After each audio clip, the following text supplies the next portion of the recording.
Welcome to the Holistic Wealth Hustle Podcast, where you can get a lifetime upgrade to stop pursuing happiness and start letting joy pursue you.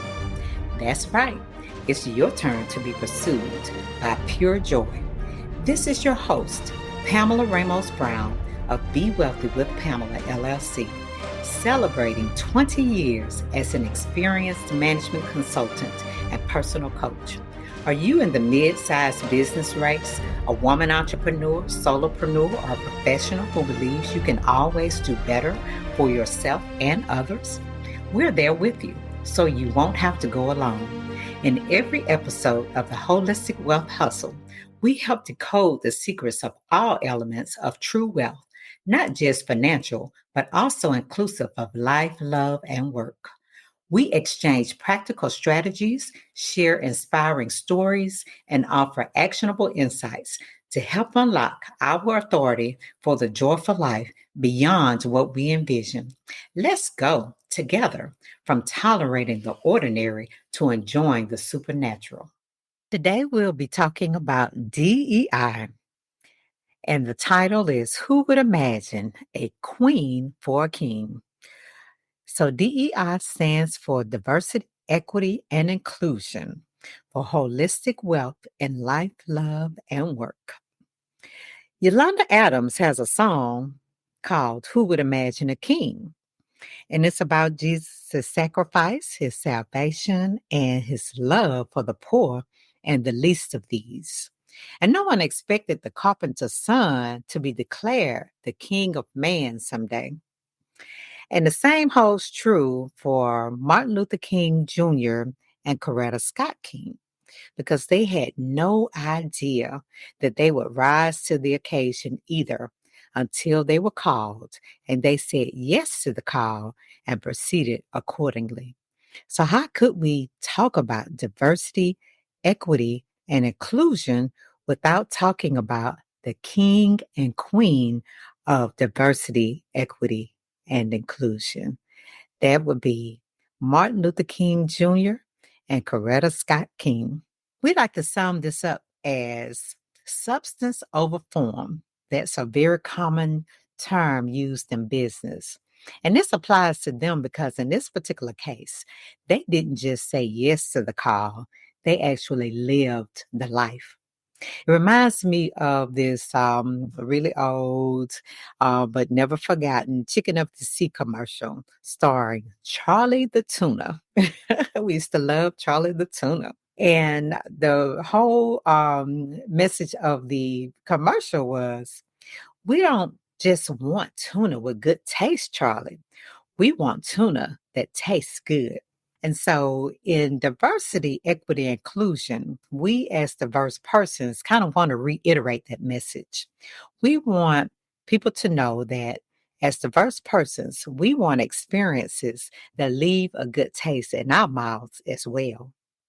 For example, we want to know less about the number of DEI results and more about the quality of DEI results. We want less of reporting about, well, we hired this many people, we reached out to this many people, we taught this many people. No, we prefer to have more impressive results, such as we promoted this many people, or we developed and advanced this many people, or we fulfilled the needs of this many people, or we transacted business with this many people.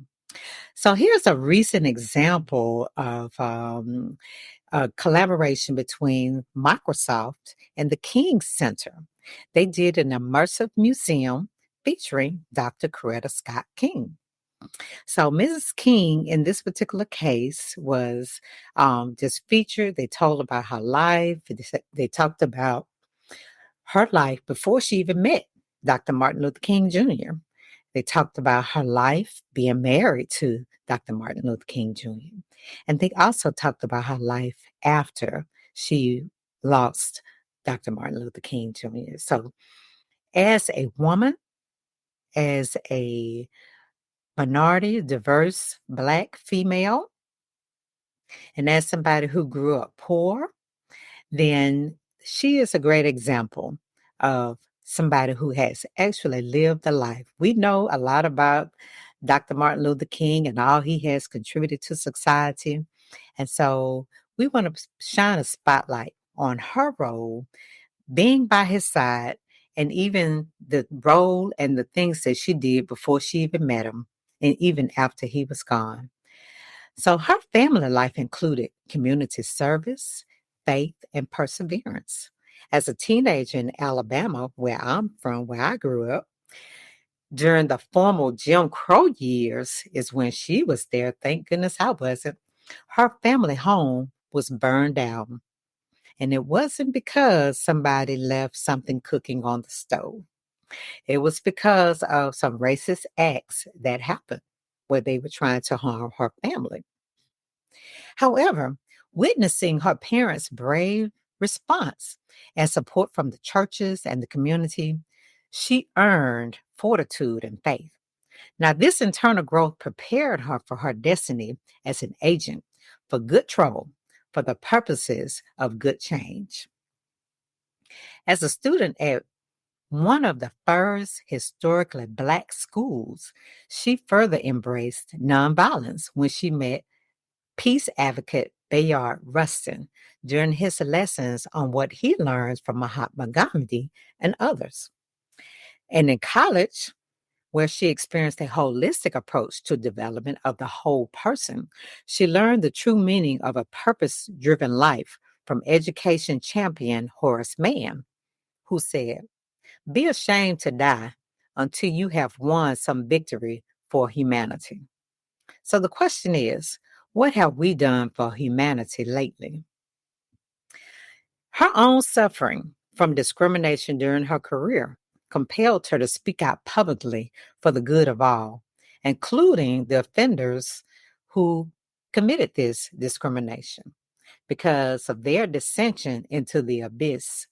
And she also was concerned about the victim's soul because she wanted them to hold on to forgiveness and always preserve their ability to forgive. And discrimination has a detrimental effect on both parties.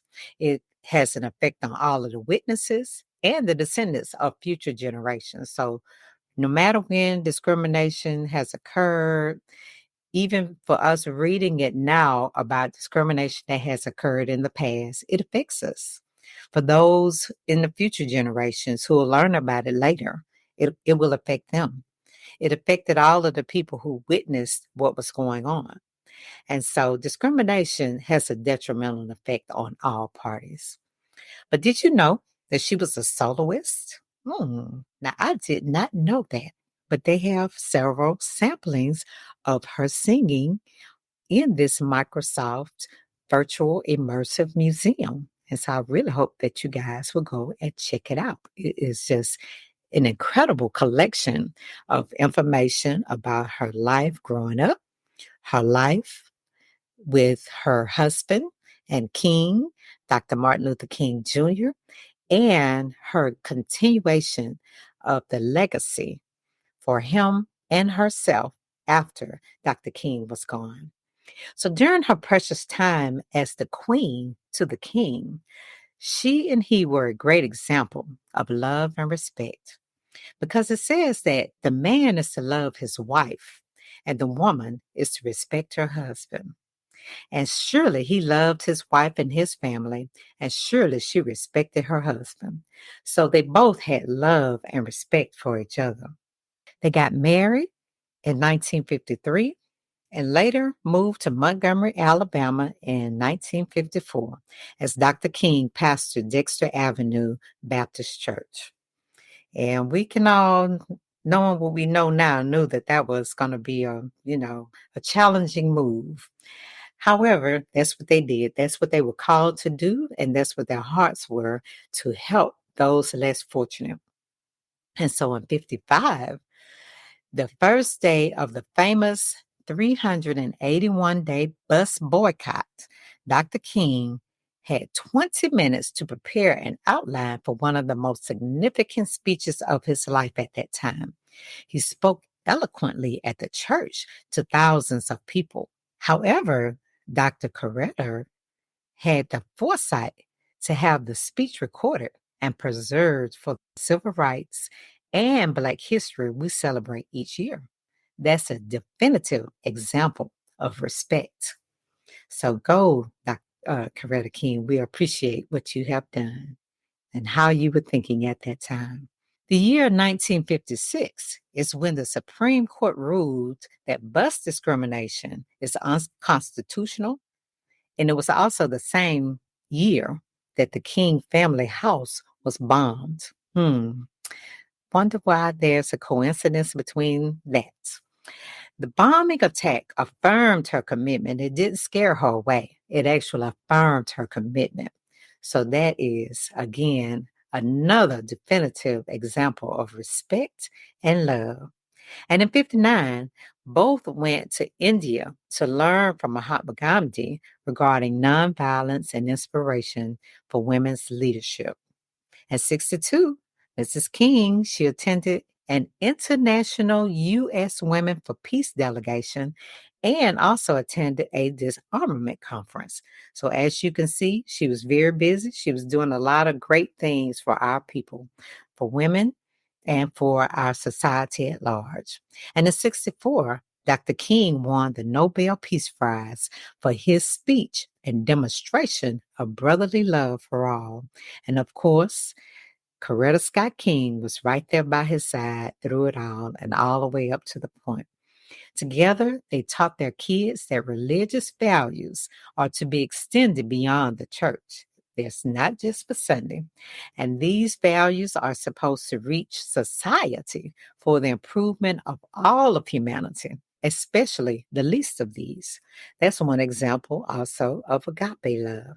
After the brutal assassination and the devastating passing of her husband in 68, the dual building of her legacy and her husband's legacy began on a higher level.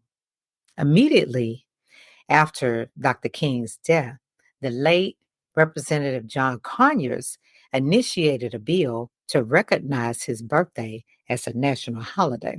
Not much time for grieving for Coretta Scott King, because also in April, Mrs. King led approximately 42,000 sanitation workers who were striking in Memphis for fair wages. And as we can see from current day strikes in the workforce and employment, much work is still needed to help ensure that all who work can afford to eat. P.S. No one is fighting for enjoying food scraps while sleeping on a cardboard box or sitting in an apartment with no utilities. Everyone should be able to catch the American happiness dream, not just pursue it. And that is what they have been fighting for all along. And we're still fighting for that for people today. She helped to expand the definition of nonviolence during the Poor People's March by expressing how violence actually includes starving a child, forced and systemic poverty, deprivation of education, and lacking concern for civilized rights. It's not just what some are guilty of doing, but includes what some are guilty of not doing. Most of all, though, she realized that while it was an honor to be the wife of Dr. King, it was her pleasure to be a child of God. She prayed for direction on how to continue to follow their common calling of God without her husband by her side. And of course, God answered her prayers. And before 68 was over, and even beyond that, she did numerous legacy building things in alignment with her faith and for her love of God and his people. She helped build memorial centers, museums. She wrote autobiographies. She launched a documentary film. She served in the United Nations and much more. And by 79, over 10 years after our great leader's death, she helped accumulate over 6 million signatures to support the National MLK Jr. holiday, the most ever submitted for a petition to the U.S. Congress at that time. And in 83, she spoke to 500,000 people at the 20th anniversary march on Washington about being a coalition of consciousness. Isn't that a grand idea? A coalition of consciousness. That's what kind of consciousness we need for it to all to be pulled together into a coalition of people. And that continues the ministry of caring for and uplifting the poor in unity. A few months later, the MLK Jr. Holiday Bill was signed. It wasn't signed unanimously, but it was signed successfully. And in 83, the bill actually passed, and the first holiday was celebrated in 86, the year that my daughter was born, almost 20 years after Martin Luther King Jr.'s death and after the first request for the holiday. So it took almost 20 years to get the holiday to be approved and celebrated, but we're here now. She also blessed the world with the King Papers Project, and she helped the King Center to be added to the United Nations and more. She has done some extraordinary things, and as you go through the immersive virtual museum, you'll see another multitude of things that she did to contribute to our society. Her 2006 homegoing funeral was attended by 10,000 persons, including 4 presidents, a host of celebrities, civil rights advocates, family, and dear friends. And so we'd like to definitely say thanks to Microsoft and the King Center for helping to keep her legacy alive, for inspiring people like me, like my daughter, and a lot of future generations. So the question is, are you prepared? Are you preparing to elevate in the areas of diversity, equity, and inclusion? DEI for all of humanity. Thank you for continuing to be a part of the Holistic Wealth Hustle podcast by Be Wealthy with Pamela LLC. Each episode is designed to please. Be sure to take swift action on what you have learned today and update your weekly wealth planner or your holistic plan workbook to receive your rewards of joyfulness. Feel free to leave your comments below or by contacting us at www.bewealthywithpamela.com.